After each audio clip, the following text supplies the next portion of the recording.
and this is Agent Renovation, where I teach agents winning strategies and winning considerations for passing the levels of the real estate game. In today's video, we're going to talk about why I focus on detached listings and why I don't want condo listings. I personally only want to get detached listings. Will I take a condo? Yes. Do I aim for condos? No. Do I market to condos? No.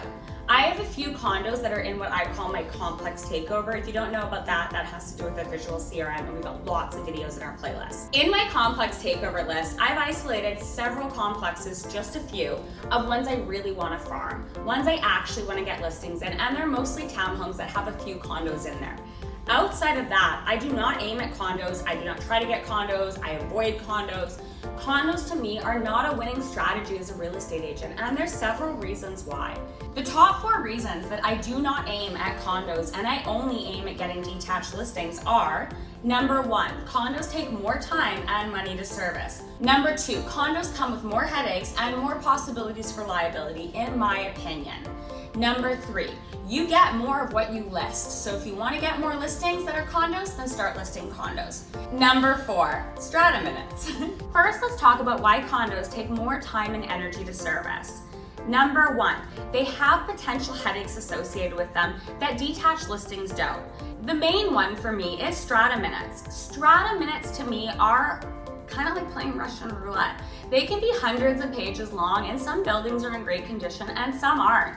And some are fantastic at honestly and authentically presenting the information of the building. And some are extremely talented at hiding and being deceptive about what's going on.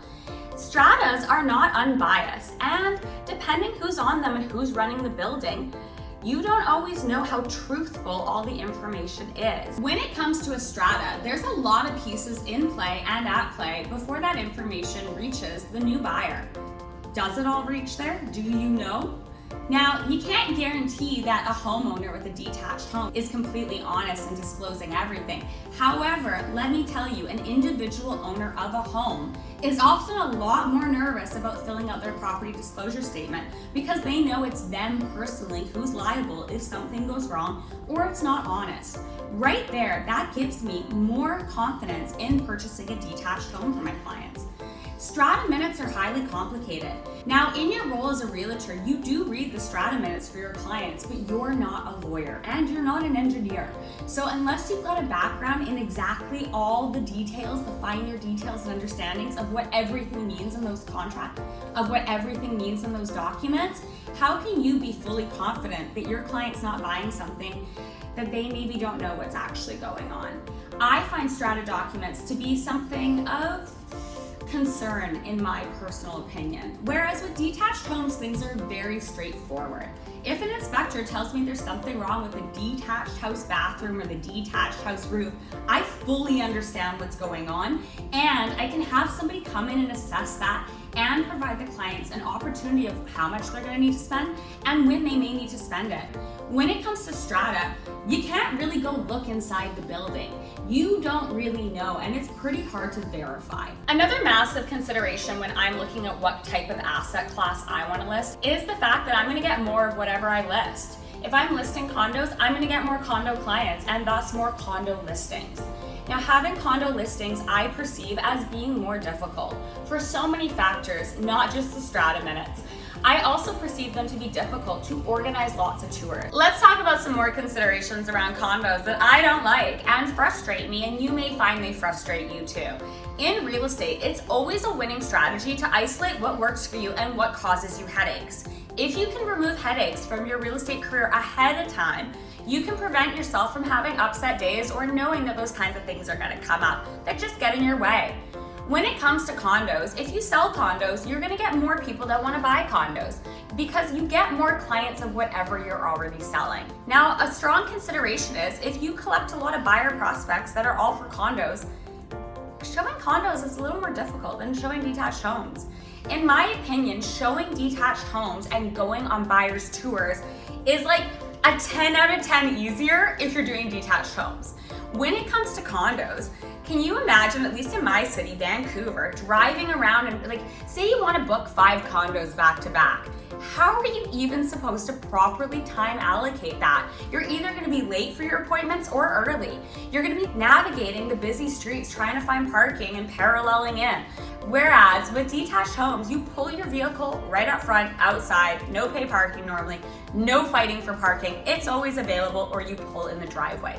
This is a massive consideration when I look at my time as a resource that I must allocate. I can actually predict and control my time with detached houses on a level that I cannot do when I'm selling condos or showing condos. Next, let's talk about open houses and considerations around condos versus detached. When you're working with detached listings, it's quite easy. You drive around, you put your signs out, and then you go pull into the driveway of the home and you unload your vehicle. If you're like me, you probably have a lot of things with you for your open house, and that's a lot of stuff you must bring inside. When I'm doing condos, I find it really frustrating to find parking, number 1, normally. Number 2, get my stuff from the vehicle all the way upstairs, because often it takes me several trips. With an elevator, it's highly frustrating. It also gives an opportunity for me to become more disheveled in my look. I don't want to be hauling around a lot of stuff and getting frustrated before I even set up my open house. I want to be at my open house as happy as possible, because like attracts like, and when I'm radiating good energy, I'm going to attract good clients and more clients. Also, when it comes to putting open house signs out, it's really difficult in downtown busy cities where there's a bunch of condos to get your signs out of your vehicle. It's difficult to actually put as many signs out as you should to properly leverage your open house. It's not easy to pull over on all the intersections to get your signs out, whereas in residential areas with detached homes, it is easy. There's always parking, there's always open road space. You just pull your vehicle over and you can have a nice, safe time removing your sign from the vehicle and placing it at the intersections. Lastly, let's loop back to the point about you get more of whatever you list. So if you're listing detached homes, you're going to get more detached homes. If you're listing condos, you're surely going to get more condos.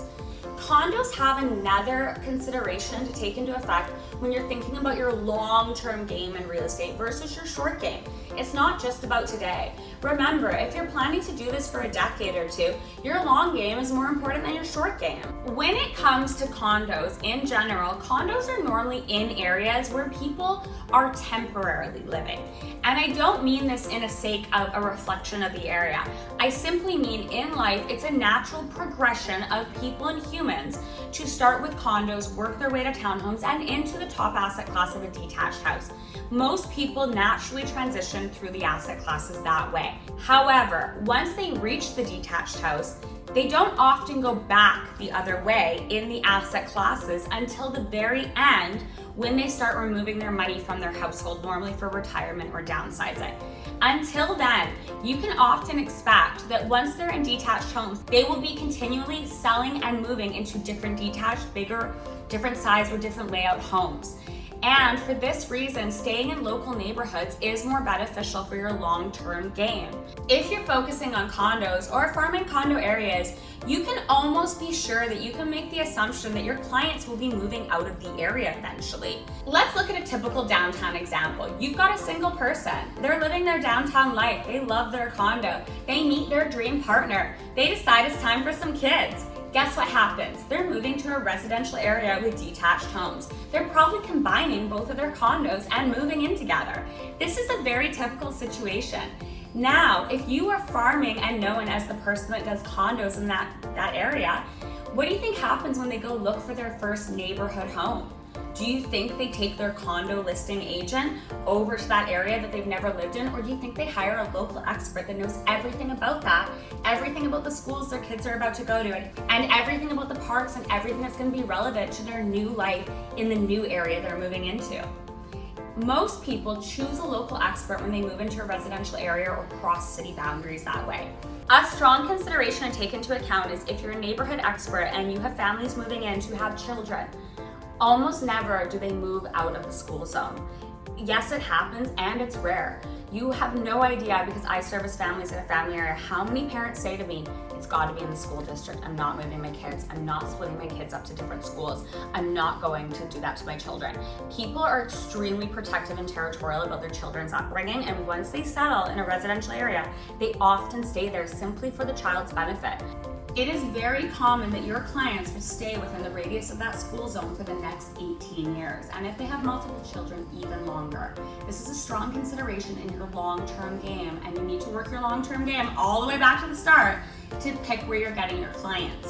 And because I'm a business owner and I operate as a business, a professional who's offering a service in a business corporate manner, I need to be able to control my time. I need to be able to predict my time.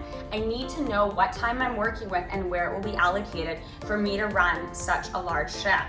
For this reason, detached homes are the win for me. Condos do not provide me the same security in managing my time, and that's really important in my game. If my time gets out of whack, my whole game will fall. Time is a foundation of my game before money is. Because I farm such a tight area, I know and can control my time. If I farm my residential detached area, I know where all my listings are gonna be. I know where I'm getting all my listings. And if I'm always the listing agent, I'm the one in control of when I show the homes, which means I can control my days and I control my hours.